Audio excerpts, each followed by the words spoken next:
Ahora vamos a tener una reflexión y vamos a tomar unos versículos bíblicos, los vamos a leer en Mateo 24, 42 y Hechos 17, 31. El tema para esta reflexión de hoy le llamamos que nadie sabe la fecha de la segunda venida de nuestro Señor. Nadie sabe la fecha, solo Dios.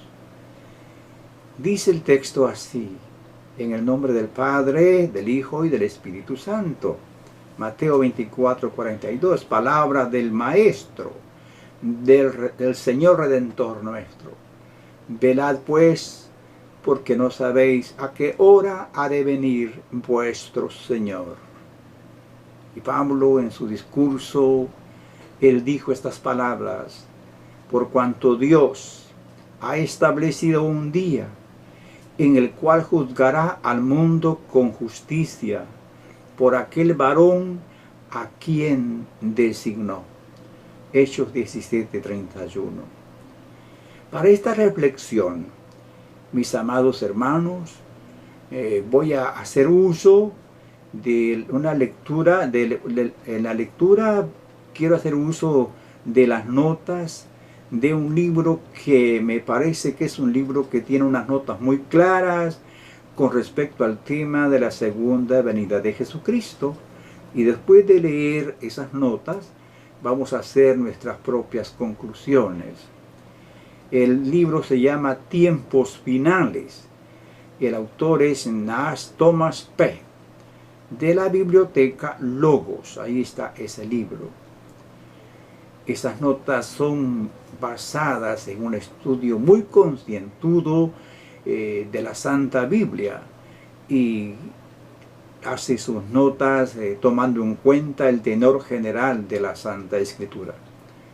También hago uso de estas notas porque es la doctrina que nosotros creemos acerca del tema de la segunda venida de nuestro Señor Jesús. Y entonces vamos a comenzar leyendo primero estas notas que son muy interesantes.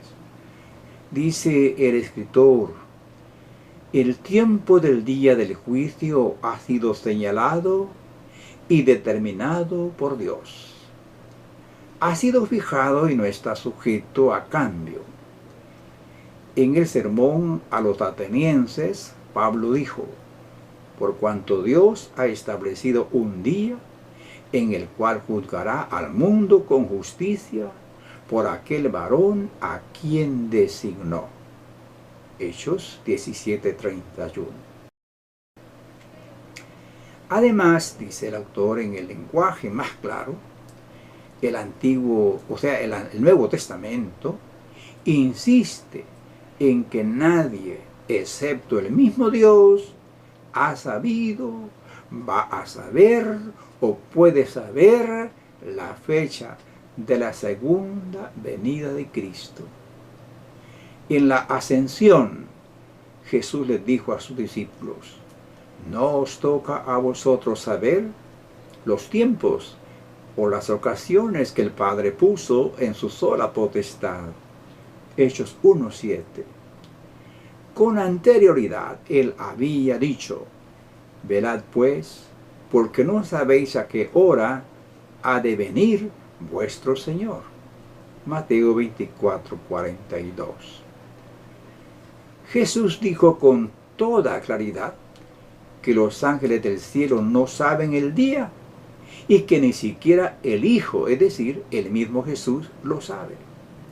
Jesús dijo: pero del día y la hora nadie sabe, ni aun los ángeles de los cielos, sino solo mi Padre.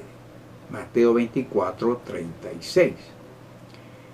Quizás nos pueda sorprender que ni siquiera el Hijo lo sepa. Eso se debe explicar haciendo referencia a Cristo en su estado de humillación sobre la tierra, como verdadero Dios.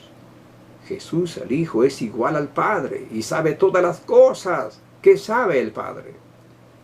Jesús siempre ha tenido pleno conocimiento divino y nunca ha dejado de tenerlo.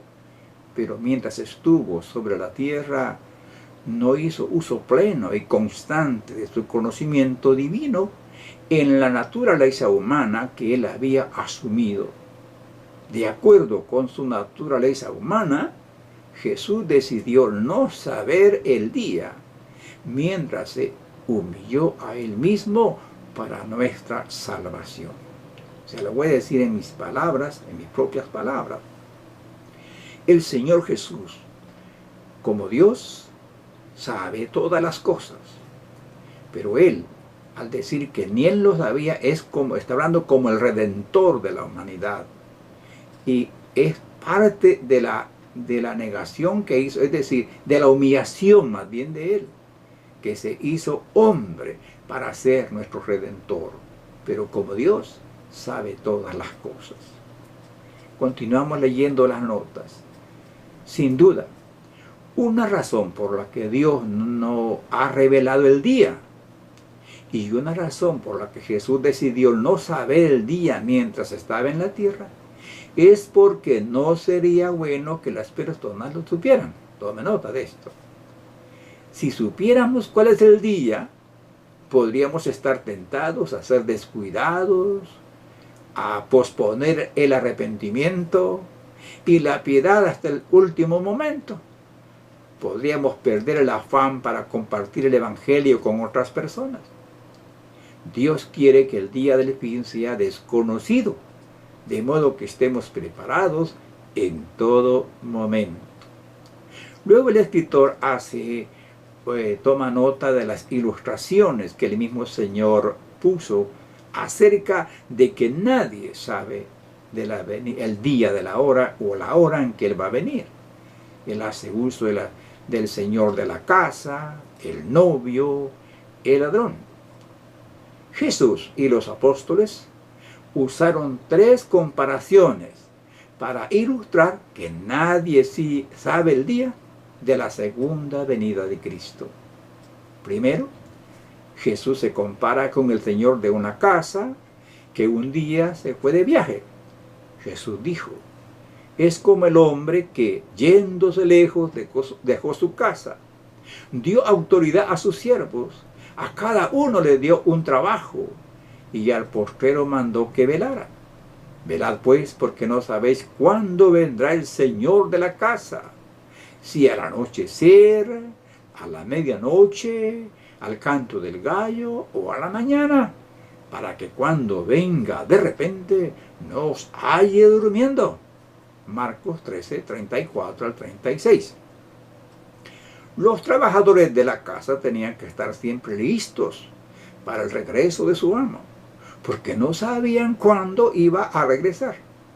De la misma manera, nosotros sabemos cuándo va, de la misma manera, nosotros no sabemos cuándo va a ser el regreso de Cristo. Y por eso debemos de estar listos en todo momento, aferrándonos por la fe a sus promesas. Luego la segunda ilustración, en la conocida, y que es una parábola muy conocida por los cristianos, de las 10 vírgenes. Jesús comparó su regreso con la llegada del novio para comenzar la celebración de una boda. Está en Mateo 25, 1 al 13. Según las antiguas costumbres de los judíos, el banquete de bodas debía comenzar cuando el novio llegara para llevar a la novia y a sus damas de honor a la sala del banquete. Pero el momento de la llegada del novio era desconocido, de modo que las mujeres debían de estar siempre listas. En la parábola de las 10 vírgenes, 5 de las jóvenes, aquellas damas estaban listas, con una reserva adicional de aceite para sus lámparas. 5 de las jóvenes no estaban listas. El aceite de sus lámparas se había agotado. Cuando el novio llegó inesperadamente a la medianoche, 5 entraron en el banquete de bodas y 5 fueron excluidas. La parábola termina con estas tremendas palabras: velad pues, porque no sabéis el día ni la hora en que el Hijo del Hombre ha de venir. No sabemos la hora en que nuestro novio va a venir, pero va a venir. Finalmente, Jesús y otros de los autores del Nuevo Testamento compararon el regreso de Cristo con la llegada de un ladrón. Pablo escribió: acerca de los tiempos y de las ocasiones, no tenéis necesidad, hermanos, de que yo os escriba, porque vosotros sabéis perfectamente que el día del Señor vendrá así como ladrón en la noche. Primera Tesalonicenses 5, 1 y 2. Pedro escribió: pero el día del Señor vendrá como ladrón en la noche. Segunda Pedro 3:10. Jesús dijo: pero sabed esto, que si el padre de familia supiera a qué hora el ladrón habría de venir, velaría y no lo dejaría entrar en su casa. Mateo 24:43. Un ladrón no da aviso por adelantado del momento en que va a llegar, y de la misma manera el momento del regreso de Cristo. No se sabe. Nadie sabe el momento del regreso de nuestro Señor Jesucristo. Hay otra nota que el hermano escritor dice que me gusta mucho. Dice: el regreso de Cristo será inesperado.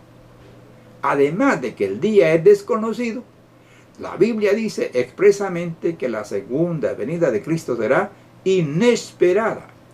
Jesús dijo: por tanto, también vosotros estad preparados, porque el Hijo del Hombre vendrá a la hora que no pensáis.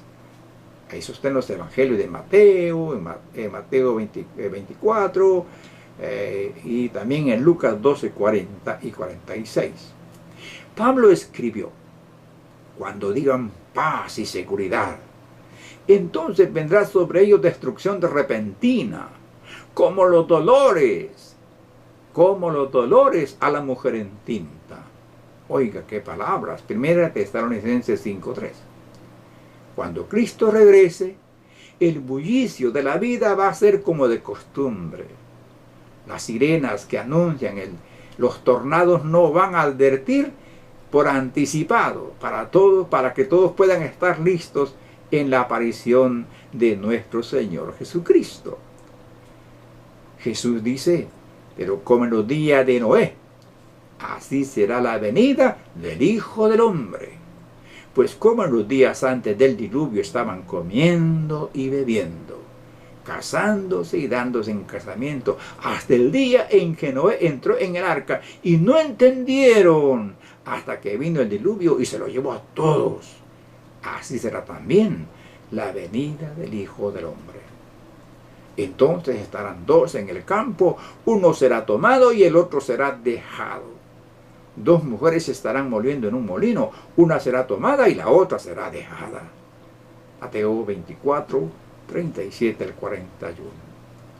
De manera entonces que la venida o la segunda venida de Cristo va a ser tan inesperada como la venida del diluvio en los días de Noé. De manera similar, Jesús dice que su regreso va a ser tan inesperado como lo fue la destrucción de Sodoma. ¿Cómo piensa usted que fue para los habitantes de Sodoma? La destrucción llegó cuando comían, bebían, compraban, vendían, plantaban, edificaban, y entonces llovió del cielo fuego y azufre y los destruyó a todos. Lucas 17, 28 al 30. También dice el escritor que el regreso de Cristo será repentino. Esto es bíblico. El regreso de Cristo también va a ser repentino. Pablo dijo o escribió: entonces vendrá sobre ellos destrucción repentina. No va a haber tiempo para una conversión de último momento.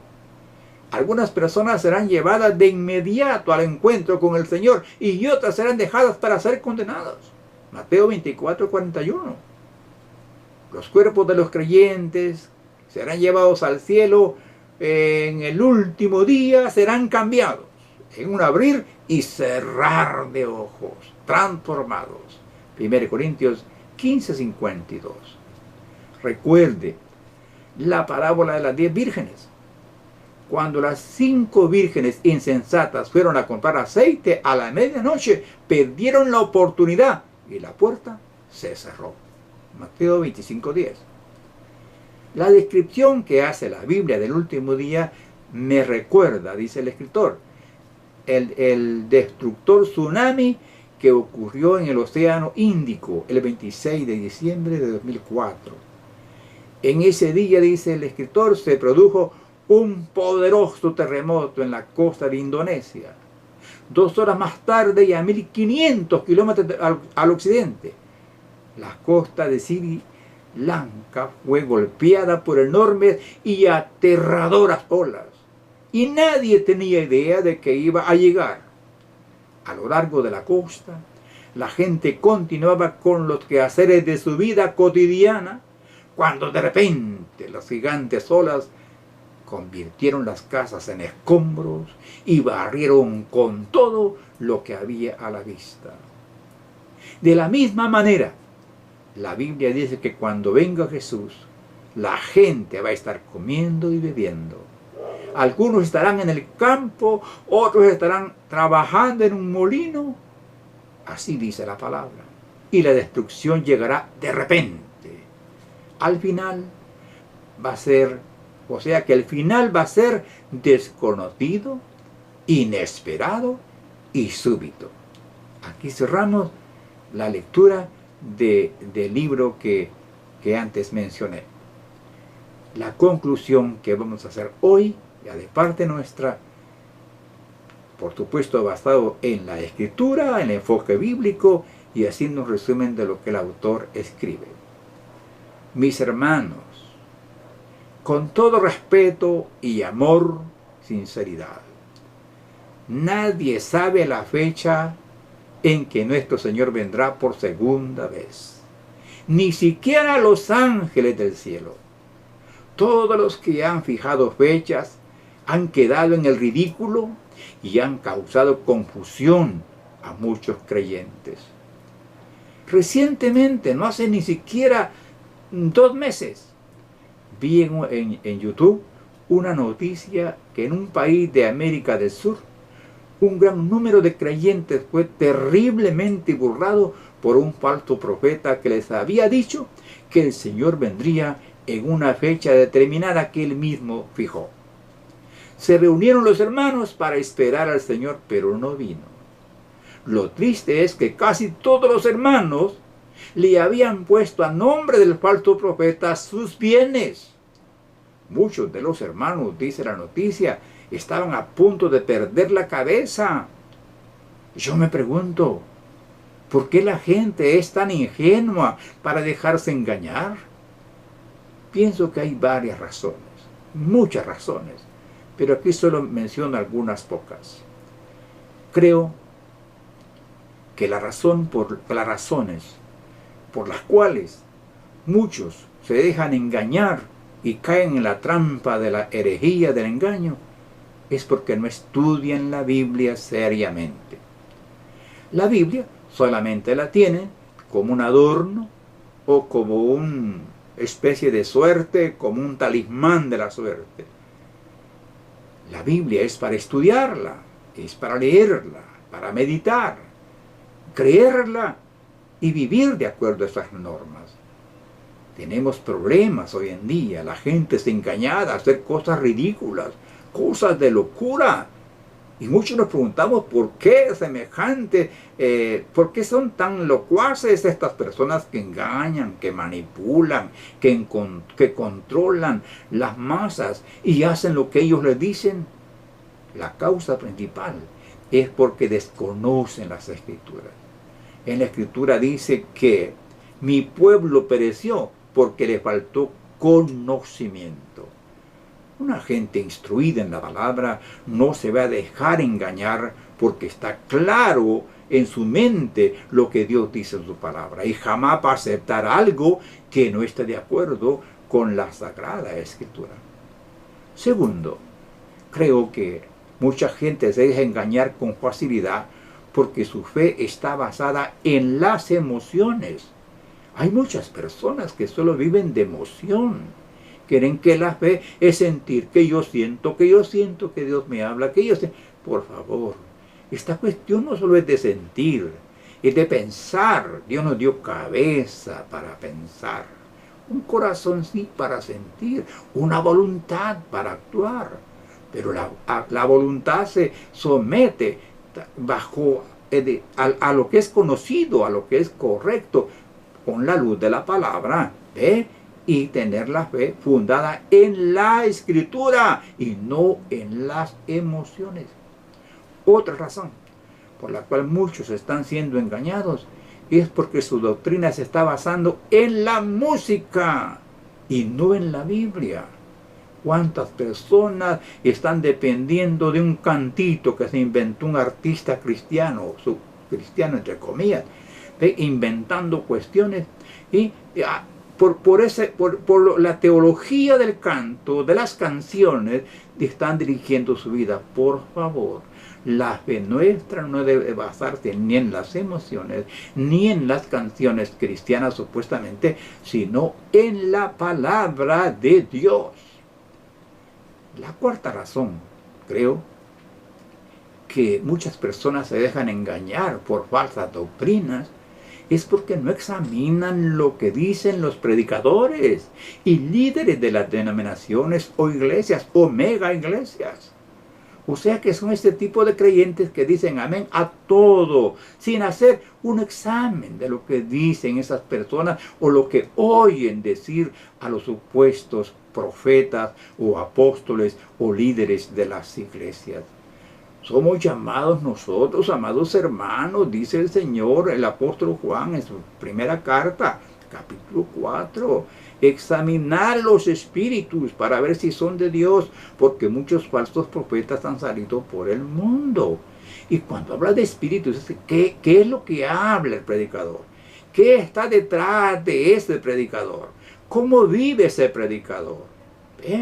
Hay que entender, pero ¿cómo lo vamos a entender? A la luz de la Escritura. No debemos de decir amén a todo por el amor del Señor.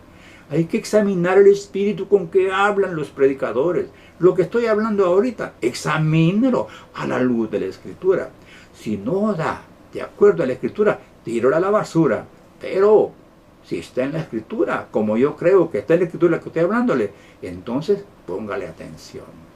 Esto es muy importante. Terminamos entonces esta reflexión diciendo, número 1, examinemos honestamente nuestra vida. No sea que estemos durmiendo y nos agarre por sorpresa el dueño de la casa. 2, veamos con mucho cuidado que nuestra fe no sea solo de apariencia, como las vírgenes insensatas. Y número 3, cuidado que no estemos negociando con el mundo y nos sorprenda la venida del Señor como ladrón en la noche. Mucho ojo. La venida del Señor será inesperada y repentina. No habrá tiempo de ponerte a cuentas con Dios. Hoy es el día de salvación. Todavía la puerta está abierta. La puerta se va a cerrar y nadie va a poder entrar. Mi amigo, entre ahora. Mañana puede ser demasiado tarde. Alguno dirá, pastor, a mí me gustaría estar preparado. ¿Qué tengo que hacer para estar preparado? Le diré 3 cosas. Número 1, arrepiéntase del pecado y abandónelo definitivamente. 2, acepte a Jesucristo como su único Salvador. Y 3, persevere en la fe puesta en Jesucristo hasta el fin de su existencia. Oremos. Padre, en el nombre de Jesús, gracias por esta oportunidad que me dio de hablar su palabra. Y gracias por sus siervos que nos ayudan y nos enseñan su palabra. Y gracias por los hermanos que apoyan a sus siervos para que sigamos predicando su palabra, enseñando las grandes doctrinas de la Biblia. Amado Padre, ruego su bendición sobre mis hermanos que hoy estuvieron escuchando y los que van a escuchar este mensaje, oh Señor. Ruego que bendiga, Padre Celestial, cada persona que oiga este mensaje. Bendícelo, Padre. Lo ruego en nombre de Jesucristo. Bendice su vida, bendice su familia, bendice todo su ser, Padre mío, y haz que la palabra suya corra y sea glorificada. Y haz, Señor, que haya cabida en los corazones, Señor. Yo sé que hay mucha gente que está escuchando la palabra. Tócales para que ellos sean salvos. En el nombre de Jesucristo. Amén. Que la gracia del Señor sea con todos vosotros.